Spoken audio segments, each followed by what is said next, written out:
A defining feature of narcissism is their tendency toward deception.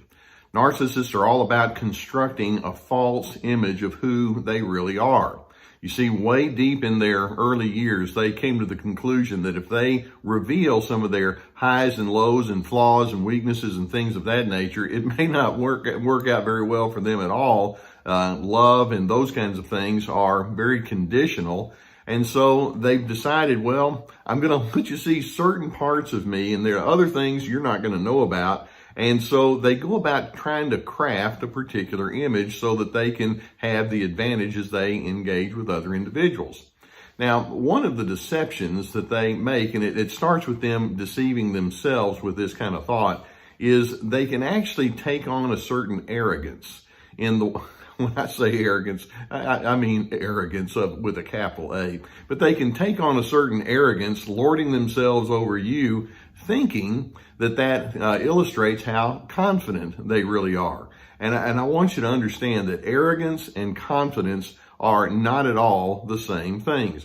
Now, I'm going to go through quite a number of indicators that show that these narcissists have falsely bought into this notion that arrogance really is the way to go. And I want you to, as you listen to this, I want you to think, how many of these kind of ingredients do you observe in those narcissistic individuals who are trying to hold court over you? For example, narcissists in their arrogance have a true exaggeration of their own personal importance. It's like, well, there's the rest of you people out there, and you have your thoughts and ideas and opinions, but then there's me. And everything about me is much more important than whatever it is that you bring to the equation.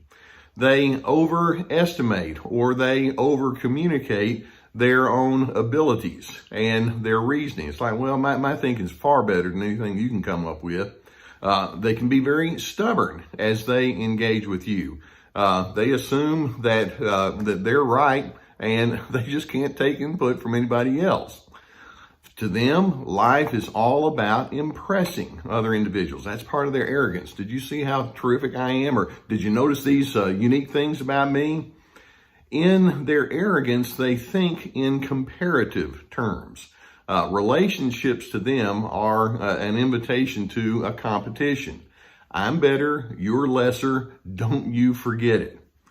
Also a part of their arrogance, they have their identity tied to certain tribal memberships, if you will. I'm with these people over here. And these folks, the ones who are the smartest and the genius kind of people, they're the ones that I like to hang out with, or the ones who have the show of success. Tribal membership is extremely important to these people.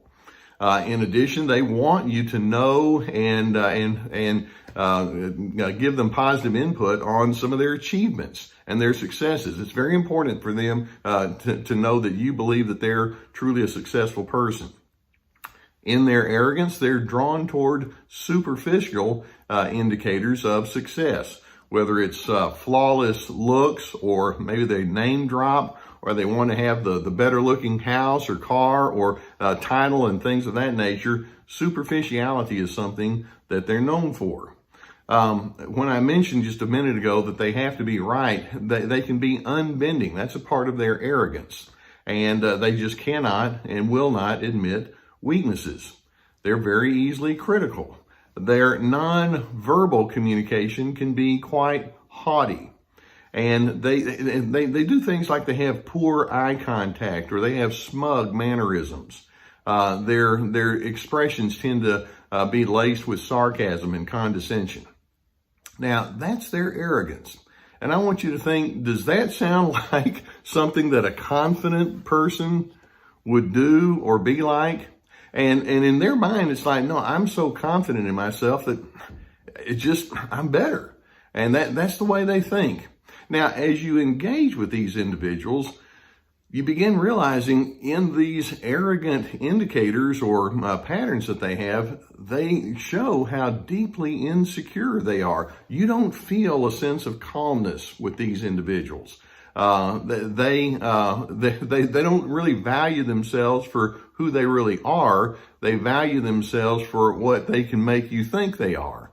And so there's just not a sense of peace that you pick up on in these individuals. These people, in their arrogance, can never be satisfied. When they try to win over you, well, the win and the thrill of the victory wears off, so they have to keep going back and doing it some more. And they're always trying to determine how to gain an angle or an edge over other individuals. In their arrogance, they have bought into a certain dishonesty. And I mean, when I say dishonesty, it's chronic and it's pervasive. It's like, I'm going to let you see my strengths and my accomplishments. And when we talk about it, it's probably going to be, filtered through a whole lot of stuff that ain't necessarily true. And they'll minimize their negatives. They just can't be honest about their core humanity.